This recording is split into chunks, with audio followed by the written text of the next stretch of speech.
Hey guys, and welcome to the homework video for homework number 2. I'm going to do 5 problems for you. So remember that you have to do 10 questions. That is what is required. 10 questions is required. If you do all 18, that basically gives you a homework pass. So it gives you a free homework grade back one other time when you forget. So I'd recommend doing all of them, but just know that 10 questions is what's due. This is due on next Tuesday. Let me pull up a calendar. Tuesday is the 15th. And on Wednesday, the 16th for my A-days, since we have that weird field trip day on the 11th. So Tuesday the 15th, Wednesday the 16th, keep that in mind.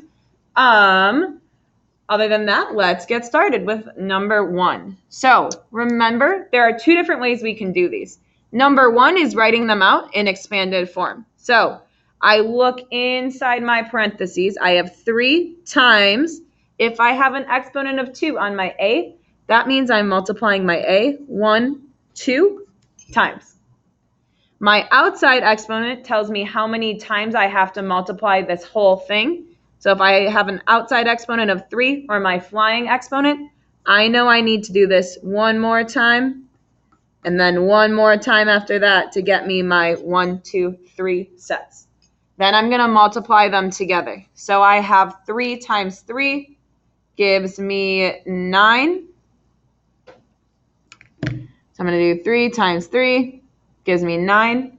9 times 3 again gives me a 27. So I have 27, and I'm going to count up my A's. I have 1, 2, 3, 4, 5, 6. So I have 27. A to the 6th is my answer. That's one way to do it. Remember, the simplified form is my answer.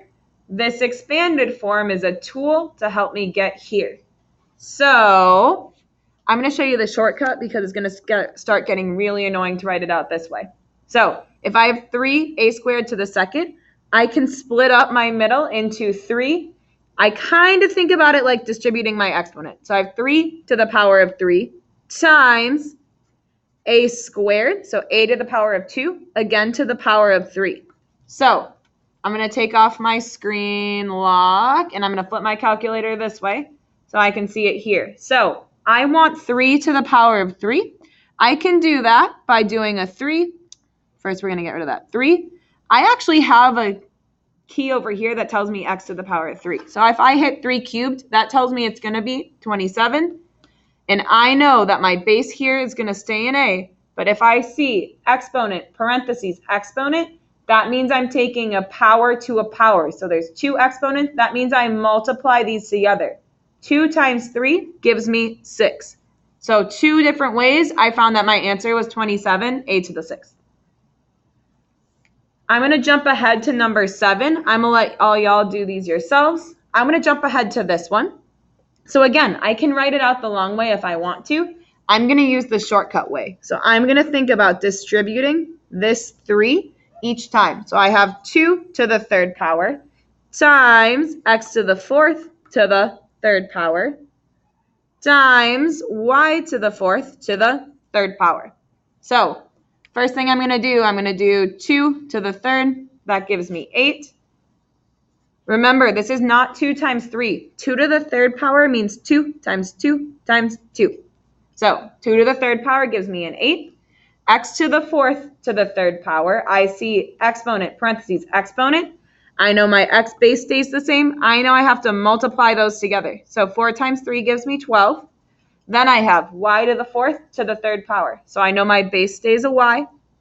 And then I have 4 times 3, because I see exponent, parentheses, exponent. I multiply those together. It gives me y to the 12. To change the exposure so we can see it a little bit better. So my final answer is 8x to the 12th, y to the 12th. Let's do number 10.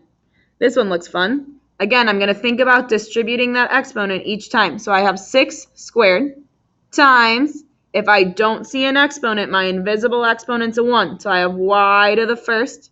Got to bring over that exponent of 2. Then x to the 4th, exponent of 2. So 6 squared really means 6 times 6. 6 times 6 is 36. Then I have y. I multiply these exponents together. 1 times 2 gives me 2. Then I have my base of x. 4 times 2 gives me 8. So this one is 36 times y to the second times x to the 8th power. I'm going to do 2 more with y'all.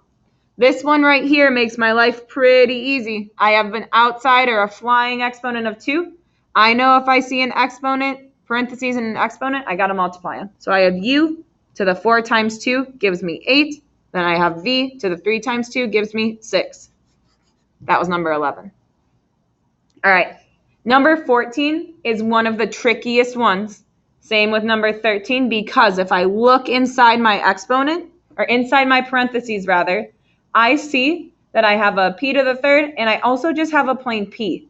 If I have the same base and I'm multiplying them, that means I can combine them.